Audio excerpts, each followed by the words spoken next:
The grand hall of the Catharian Empire ship gleamed like the inside of a crystal cave. Ambassador Marcus Chun stood quietly, watching the alien beings move around him. Their bodies sparkled in the light, made of what looked like living gemstones. Every movement they made created tiny rainbows on the walls. Marcus had seen many alien races during his 10 years as Earth's top diplomat. But the Catharians still amazed him. They were beautiful in a way that hurt to look at for too long. Perfect crystal formations grew from their bodies in exact patterns. Their faces were smooth and flawless, like carved diamonds. "The ceremony will begin soon," said High Counselor Vexton. His voice sounded like wind chimes in a gentle breeze. The tall alien looked down at Marcus with glowing blue eyes. "Are you certain your people understand what this means?" Marcus nodded. "We understand completely. This marriage bond will unite our peoples and bring peace between Earth and the Catharian Empire." What Marcus did not say was that he also understood this was meant to be an insult. The Human Intelligence Network had learned much about Catharian culture over the past months. He knew they were offering Earth their most unwanted member, expecting humans to reject her and break the alliance. The great doors at the far end of the hall opened with a sound like breaking glass. Marcus turned to see who would walk through. She moved slowly, keeping her head down. Marcus could see immediately why the Catharians considered her ugly by their standards. Where other Catharians had perfect crystal growths, hers were uneven and twisted. Some parts of her body glowed with dim purple light instead of the bright blue or white that marked the beautiful ones. One side of her face had crystal formations that did not match the other side, but Marcus saw something else entirely. He saw grace in the way she moved, even though she tried to hide herself. He saw intelligence in her quick glances around the room. Most of all, he saw pain in her eyes when she finally looked up at him. Her name was Zexara, according to the files Earth had received. Age 28 in human years. Marked as unwanted by her own people for what they called deep flaws and bitter envy. The report said she had been trouble since childhood, always questioning why some Catharians were valued more than others. "This is your intended bondmate," High Counselor Vexton announced. His voice carried a note of disgust that he did not try to hide. "Zexara of the Broken Crystal Clan. She has been prepared for this honor." Marcus stepped forward. The hall became completely silent. Every Catharian present expected him to hesitate, to show disappointment, to ask for someone else. The alliance would break, and they could blame the humans for being shallow and ungrateful. Instead, Marcus walked directly to Zeray and stopped in front of her. She looked up at him with surprise and fear in her dark eyes. "Hello," Marcus said simply. "I am Marcus Chun. I hope we can be friends." The silence in the hall became even deeper. Zexara stared at him as if he had said something impossible. You accept?" she whispered. Her voice was rough, like she did not use it often. "Of course I accept," Marcus replied. "Why would I not?" High Counselor Vexton stepped forward quickly. "Ambassador Chen, perhaps you do not understand. This female is considered unsuitable by our people. Her crystal formations are imperfect. Her temperament is difficult. Surely your people would prefer someone more appropriate." Marcus looked around the hall at all the perfect, beautiful Catharians watching him. Then he looked back at Zexara. She was holding her breath, waiting for him to change his mind and walk away like so many others probably had. "I think she is exactly appropriate," Marcus said clearly, so everyone could hear. "In fact, I think she is beautiful." A sound like breaking crystal rang out through the hall as several Catharians gasped in shock. Zexara's eyes went wide. "Beautiful?" She repeated the word as if she had never heard it before. "Yes," Marcus said. "Different does not mean wrong. Unique does not mean ugly. Your people see flaws, but I see someone who has probably survived a great deal and become stronger because of it. High Counselor Vexton looked like he wanted to say something, but no words came out. This was not going according to their plan at all. Marcus held out his hand to Zexara. Shall we begin the ceremony? She stared at his hand for a long moment. Marcus could see the internal battle happening behind her eyes. Part of her wanted to trust him. Part of her expected this to be another cruel joke. Finally, slowly, she reached out and took his hand.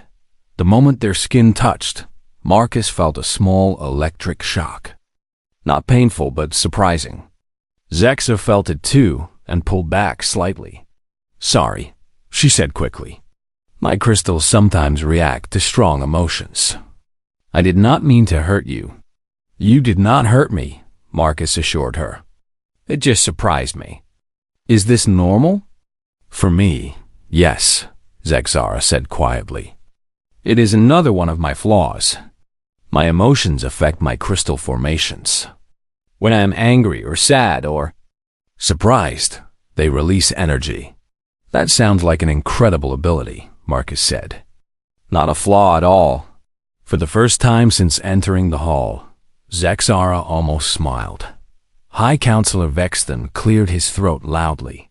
Very well. If both parties agree, we shall proceed with the bond ceremony.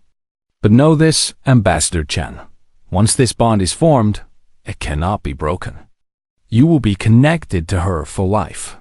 Marcus looked into Zexara's eyes one more time. He saw fear there, but also hope beginning to grow. I understand, Marcus said, and I accept gladly. The ceremony that followed was unlike anything Marcus had ever experienced. Ancient words were spoken in the Catharian language.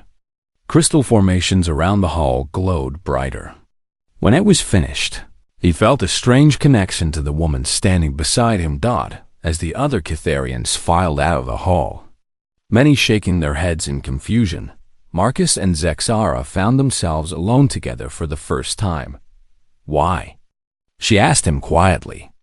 Why did you really accept me? Marcus thought about his answer carefully.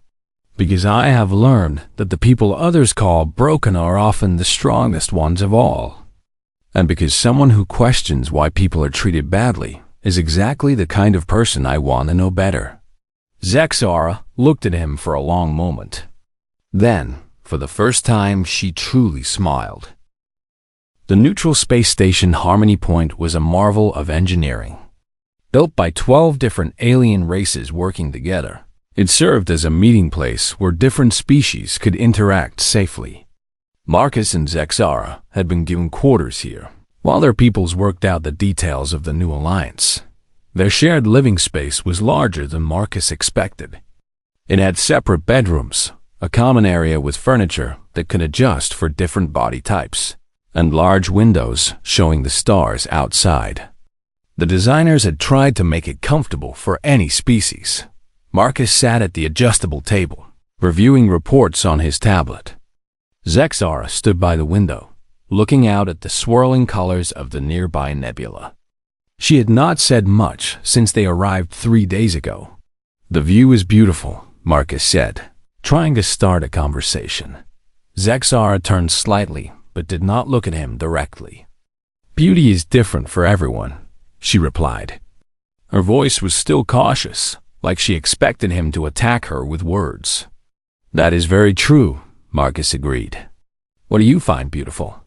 She was quiet for so long that Marcus thought she would not answer. Then she spoke very softly. I used to love watching the crystal gardens on my home world. All the formations grew wild there, not shaped by anyone. They were messy and uneven, but they caught the light in ways that the perfect ones never could. That sounds wonderful, Marcus said. Why did you stop watching them? Zexara's shoulders tensed. Because beautiful things were not for ugly ones like me to enjoy. The garden keepers made that very clear. Marcus felt anger rise in his chest, but he kept his voice calm. That was wrong of them. Wrong? Zexara spun around to face him, her crystal formations flickering with purple light. It was not wrong. It was truth. Look at me, Marcus-chan. Look at what I really am. She gestured to her uneven crystals, her mismatched face, her dim glow. I am what happens when the crystal formation goes bad. I am proof that even the mighty Catharians can create failures. No, Marcus said firmly, standing up. You are proof that nature creates infinite variety, and that anyone who tries to force everything into the same shape is the one with the problem. Zexara stared at him. You keep saying things like that. Why? Marcus walked closer to her, moving slowly so she would not feel threatened. Because I have scars too. He pushed up his left sleeve, showing her the twisted skin on his arm. When I was 7, our colony was attacked. A plasma blast hit the shelter where my family and I were hiding. I got burned badly. For years, other children called me ugly. Some adults could not look at me without showing disgust. Zexara looked at the scars, then back at his face. But you are an ambassador now. You represent your entire species. Yes, Marcus nodded. Because I learned that the people who matter do not care about scars. And the people who care about scars do not matter. Your parents? They survived? Marcus's expression grew sad. No, they died in the attack. But before they died, they taught me that being different is not being broken. They taught me to see beauty in unexpected places. Zexara was quiet for a moment. When she spoke again, her voice was softer. I am sorry for your loss. Thank you, Marcus said. But I am telling you this so you understand. I know what it feels like to be called ugly. I know what it feels like to be treated like you do not belong. And I know that the problem was never with us.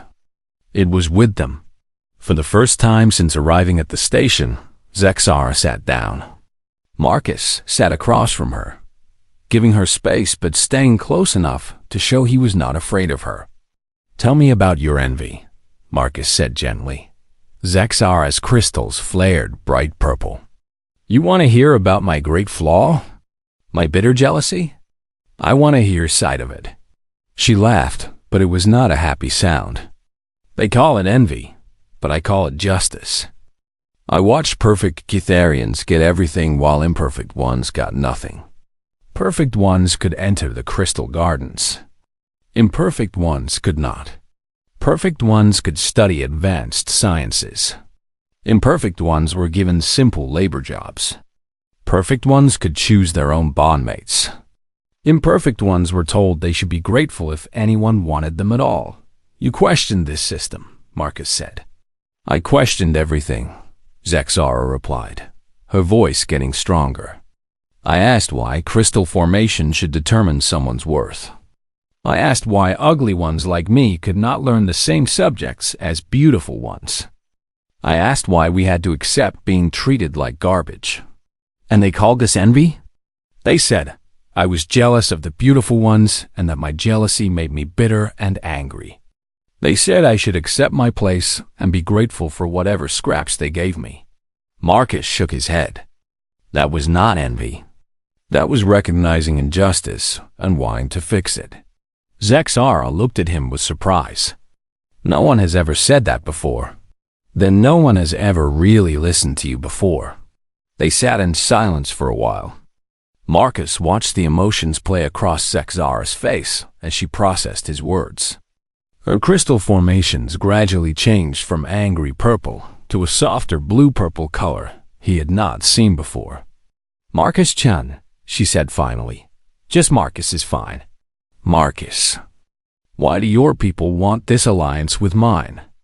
Catharians have been cruel to every species they have met. We think we are better than everyone else. Marcus considered his answer carefully. Because we have learned that peace is better than war, even when the other side is difficult. And because we hope that being around humans might help Catharians see things differently. You think you can change us? I think people change when they are shown a better way.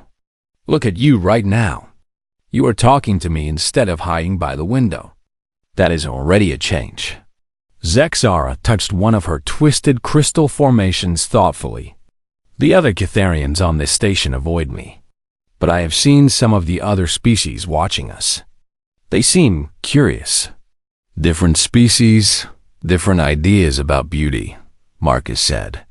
The Zephyrians value patterns that move and change. The Mollusk Collective thinks beauty comes from useful shapes. The Vorthic only care about genetic perfection, which makes them very boring. Despite herself, Zexara almost smiled at the last comment. What do humans value? She asked. Lots of things, Marcus said. Kindness, courage, the ability to keep going even when things are hard. Intelligence that asks good questions instead of just accepting bad answers. He looked directly at her. All things you clearly have. Zexara's crystals shifted to a warm golden color that Marcus had never seen before. She noticed it too and looked down at herself in surprise. I have never glowed gold before, she said quietly. Maybe you have never felt whatever emotion makes gold before. Marcus suggested that she thought about this. Maybe not. The next few hours passed more easily than any time since they had arrived. Zexara told Marcus about her home world, about the crystal formations and the way light moved through them. Marcus told her about Earth, about forests and oceans, and the way humans had learned to find beauty in diversity.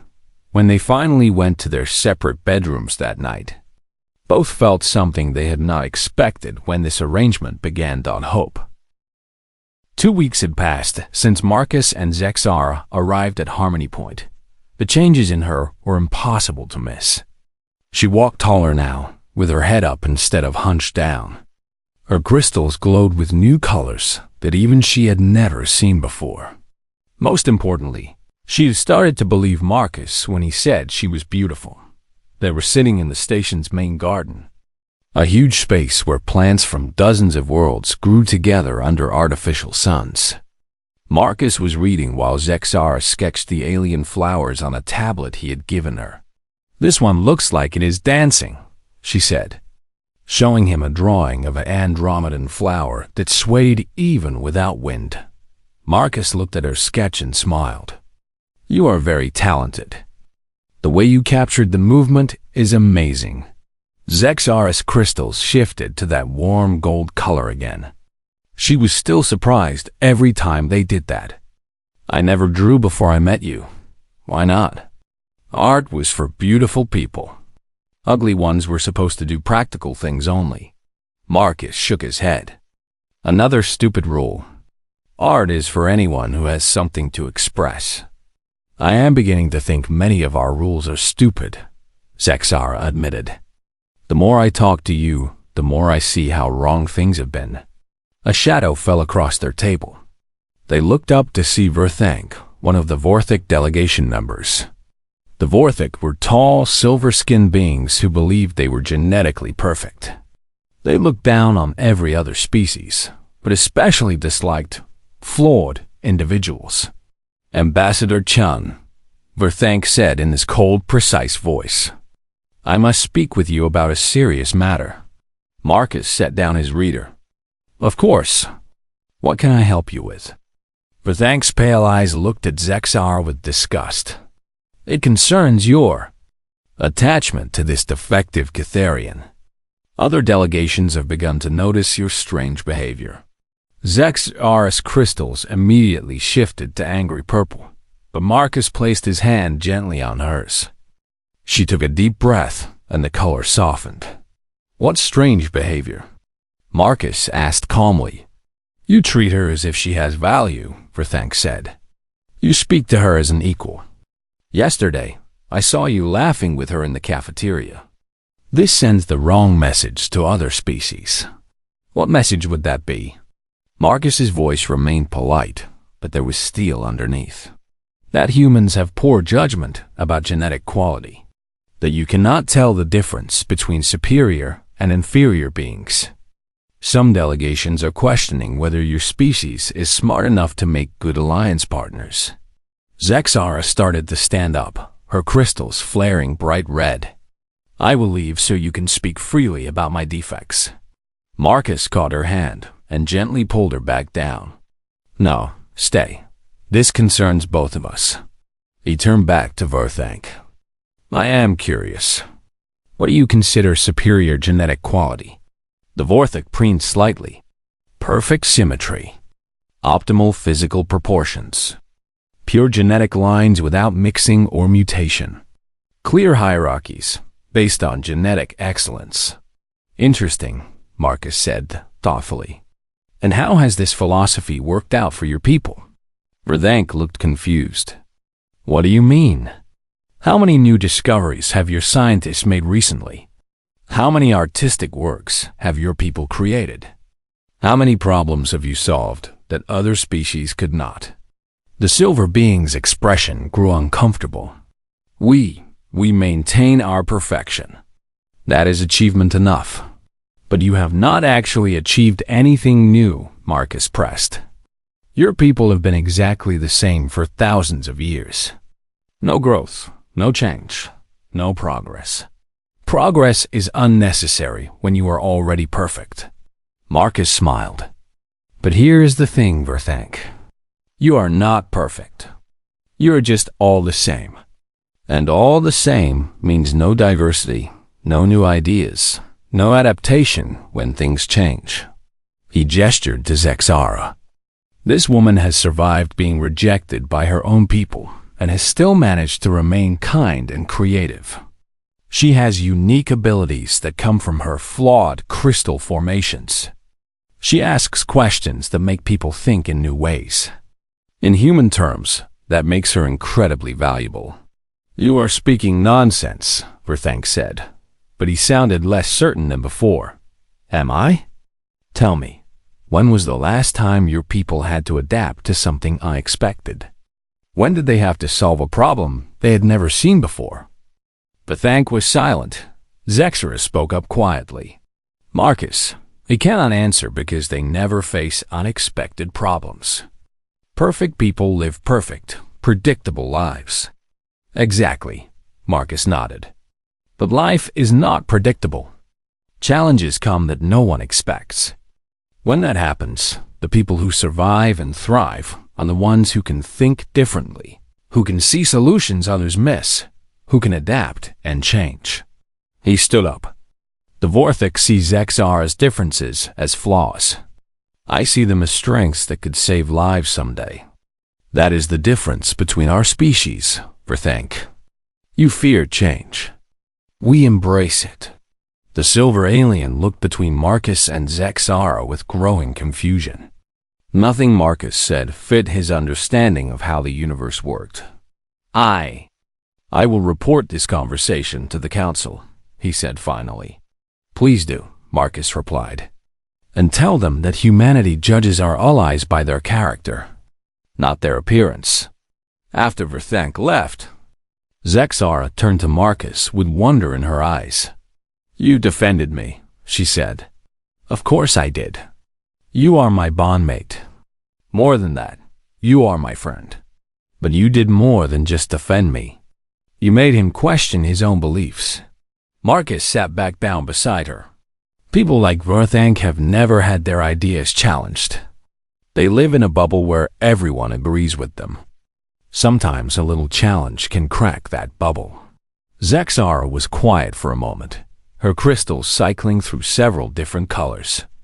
Marcus, can I tell you something about my abilities? Always. She held up her hand. The twisted crystal formations began to glow softly. These formations that my people call ugly, they do something special. They can sense emotional states in other beings. They can even influence them slightly, helping to calm anger or fear. Marcus stared at her.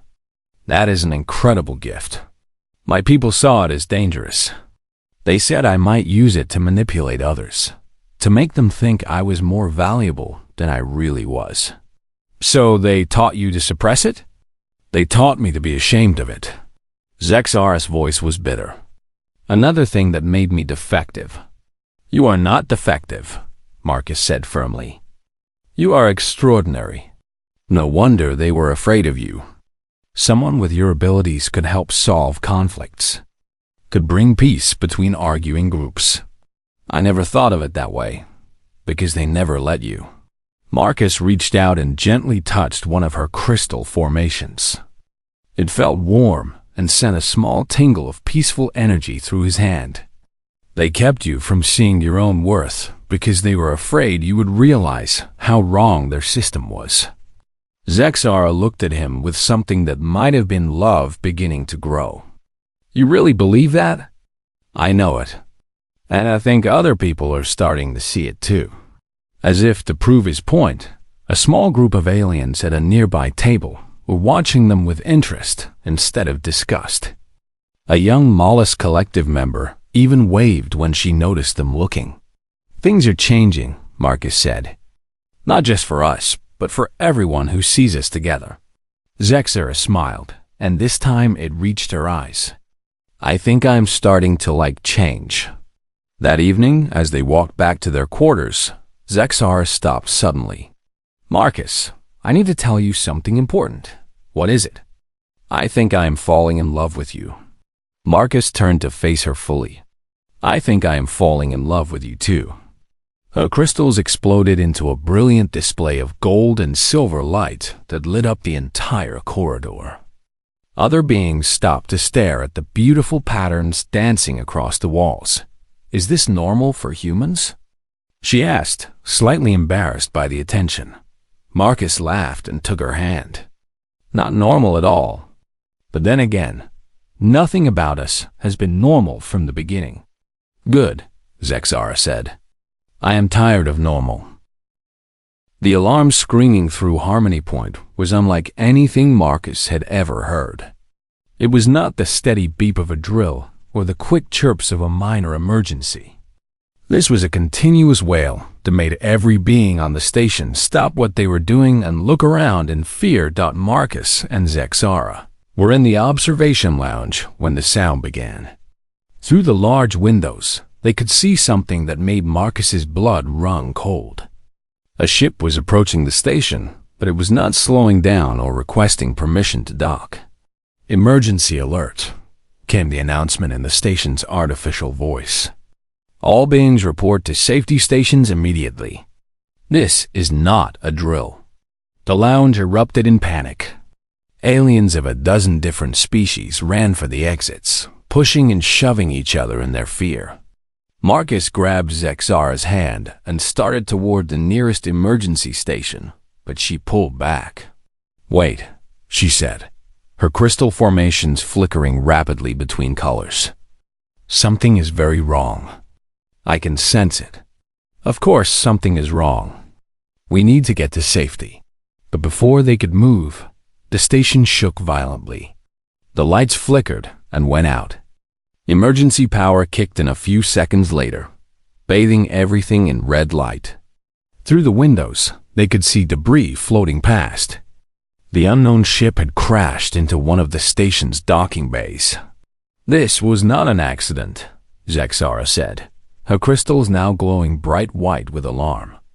I can feel the emotions from the crash site. Whoever was on that ship, they meant to do this. Marcus pulled out his communication device. It was dead. The crash must have damaged the main systems. Another violent shake ran through the station. This time, the artificial gravity flickered for a moment, making everyone float before slamming back down to the deck. We need to get to the command center, Marcus said. If this is an attack, they will need all the help they can get. They made their way through corridors filled with frightened beings. The station's layout was confusing in the best of times, but with emergency lighting and crowds of panicked aliens, it was nearly impossible to navigate. When they finally reached the command center, they found chaos. The Harmony Point station master, a four-armed centaurian named Clickstar, was working frantically at a control panel while other officers shouted reports. Reactor. Containment is failing, one officer called. Out.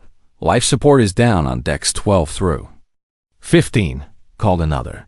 The damaged docking bay is venting atmosphere. We are losing structural integrity. Marcus pushed through the crowd. Station Master, what can we do to help? Clickstar looked at him with 3 of his 4 eyes while still working with his hands. Ambassador Chun, you should be in a safety pod. Not until we know what is happening. Terrorist attack, Clickstar said grimly. A ship packed with explosives rammed us. The explosion damaged our main reactor controls. If we cannot stabilize the containment field in the next hour, the reactor will overload. How many people are still on the station? Over 8,000 beings from 47 different species. Zexara stepped forward. What do you need to stabilize the containment field? Clickstar barely glanced at her. We need to recalibrate the harmonic resonance frequency of the reactor core.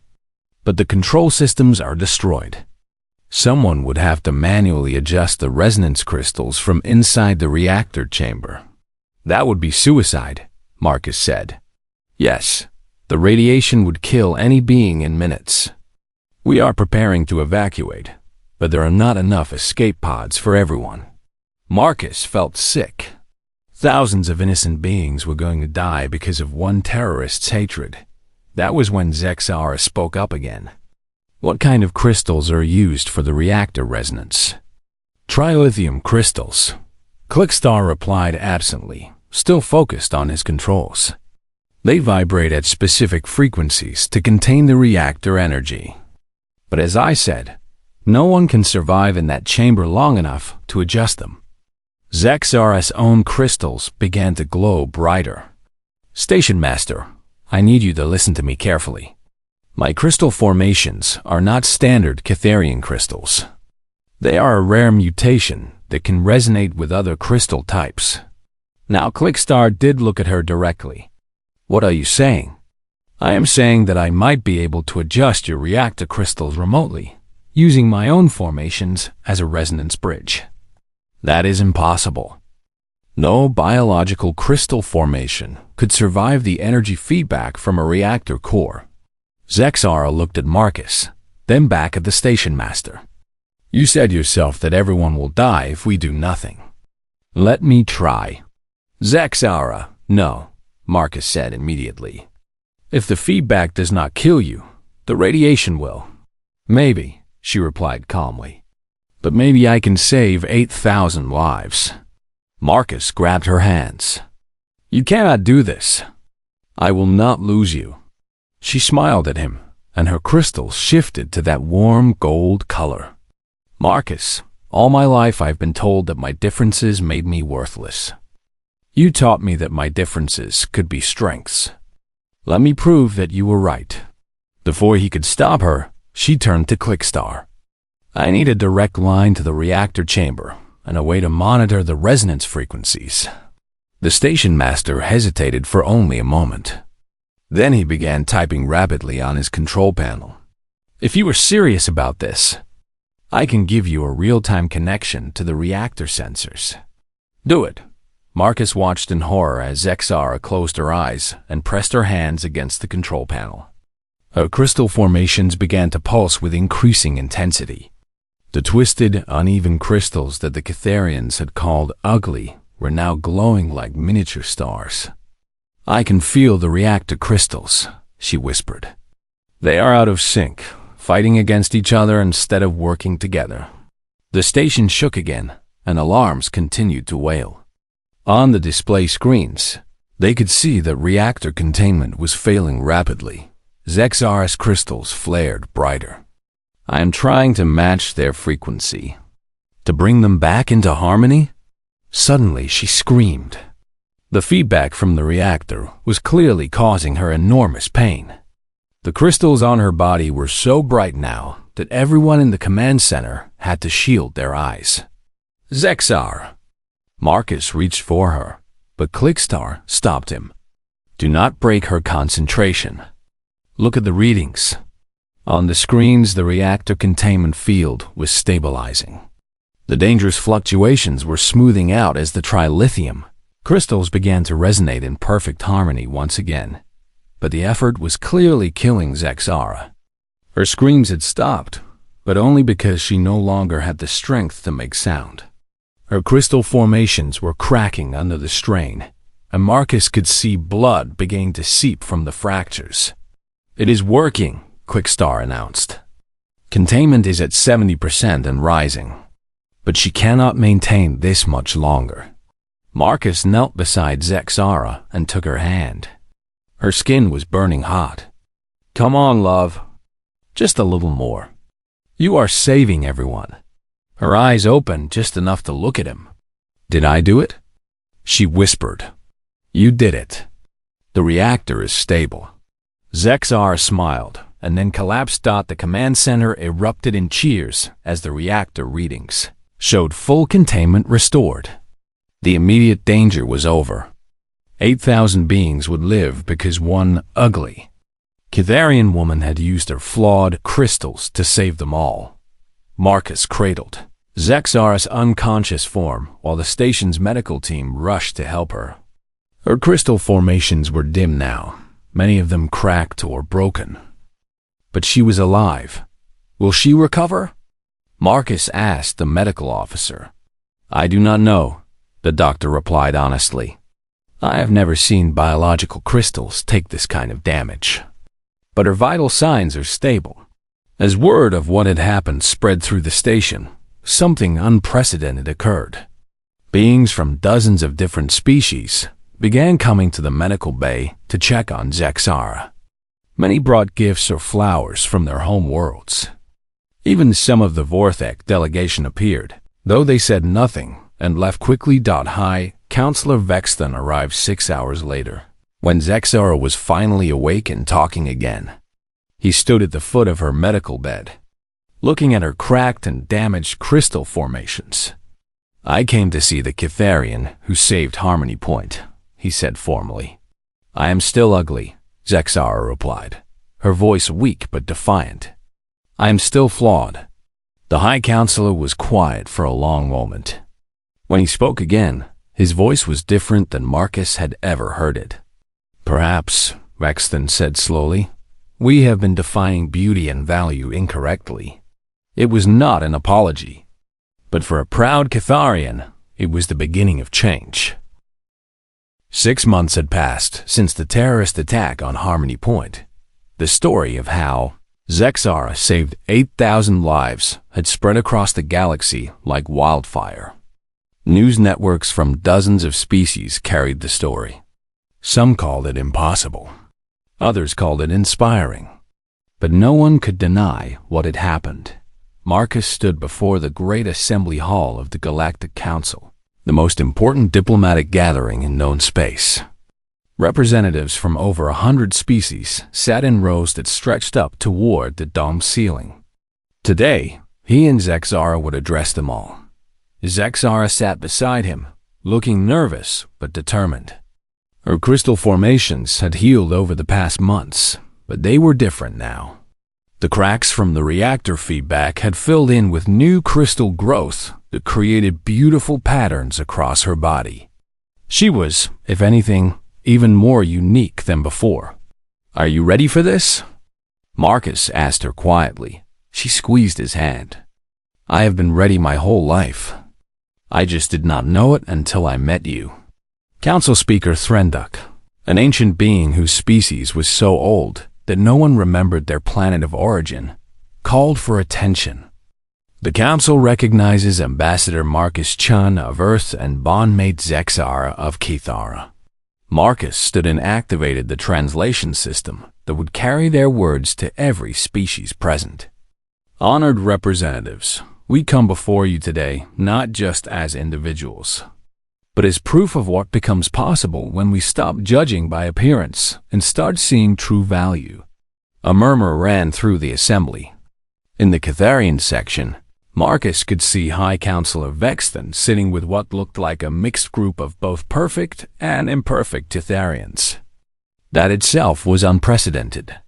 6 months ago, Marcus continued, many of your species looked at Zexara and saw only flaws.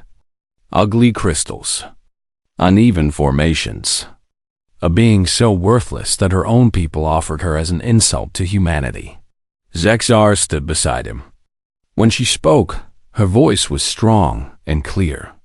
They were wrong about my worth, but they were not entirely wrong about what I represented. I did represent something that threatened their perfect society. I represented the possibility that their standards of beauty and value were artificial constructs that served no useful purpose. When the terrorist attack threatened Harmony Point, Marcus said, it was not the perfect, beautiful beings who saved the day. It was someone whose differences gave her unique abilities. Someone whose flawed crystals could do what no perfect ones could accomplish. In the audience, Verthank of the Vorthic delegation shifted uncomfortably. His people had been strangely quiet since the Harmony Point incident. Zexara stepped forward. Since that day, I have been contacted by thousands of beings from across the galaxy. Beings who have been told they are too ugly, too different, too flawed to matter. Beings whose unique abilities have been suppressed because they do not fit narrow definitions of normal. She gestured to a section of the assembly where several dozen beings sat together. Marcus recognized some of them from the reports that had been flooding in. Krethok of the Mollusk Collective, whose unusual shell patterns allow him to sense electromagnetic fields in ways that could revolutionize space navigation. Andra of the Zephyr Republic, whose asymmetrical wing structure makes her the fastest flyer in her species' history. Gorthmax of the Stonewalker clans, whose defective mineral composition makes him immune to radiation that would kill others. The being she named stood as she spoke. Marcus could see representatives throughout the assembly looking at them with new interest instead of the dismissal they might have received before. Each of these individuals, Zexara continued, has been told by their societies that their differences made them less valuable. But look at what they have accomplished when given the chance. Marcus took over. On Earth, we learned long ago that diversity is not a weakness to be corrected. It is our greatest strength. When challenges come that threaten survival, the species that adapt and survive are the ones with the most variation, the most different ways of solving problems. But this is about more than just survival, Zexara added. It is about the basic right of every being to be valued for who they are, not dismissed for failing to meet arbitrary standards. Council Speaker Threndok raised one of his many tentacles. You speak of changing fundamental aspects of how our societies operate. What exactly are you proposing? Marcus and Zexara looked at each other, then back at the assembly. We are announcing the formation of the Galactic Diversity Institute, Marcus said. An organization dedicated to helping beings discover and develop their unique abilities, regardless of how different those abilities might be. We will provide support for individuals who have been rejected by their home societies, Zexara added. We will research the scientific value of biological variations that have been dismissed as flaws. And we will work to change laws and customs that discriminate based on appearance. High Counselor Vexton stood in the Catharian section. The Catharian Empire announces its support for this initiative. We have learned that our previous definitions of beauty and value were inadequate. This caused a stir throughout the assembly. The Catharians had never admitted error about anything before. Vexton continued. Since the Harmony Point incident, our scientists have studied Zexara's crystal formations extensively. We have discovered that similar variations occur in approximately 1 in every 1,000 Catharians. These individuals, whom we previously considered defective, possess abilities that could benefit our entire species. What changed your mind? Asked Representative Dalmor of the Aquatic Federation. Evidence, Vexton replied simply. When faced with proof that our assumptions were wrong, we chose to change our assumptions rather than deny reality. More representatives stood to speak. Some expressed support. Others raised concerns about how such changes might affect their societies. But Marcus noticed something important. No one was dismissing the idea entirely. The conversation had shifted from whether differences could be valuable to how best to recognize and develop that value. After several hours of discussion, Council Speaker Threndock called for a preliminary vote on whether to formally recognize the Galactic Diversity Institute. The result was overwhelming. 87 species voted in favor. 12 voted against, and 6 abstained. As the assembly broke up into smaller groups discussing implementation details, Marcus and Zexara found themselves surrounded by beings who wanted to share their own stories or ask questions about the Institute. A young Vorthik approached them hesitantly. Unlike the silver perfection of most of his species, this individual had patches of darker coloration across his skin. "Excuse me," he said quietly. "I am Zalvek.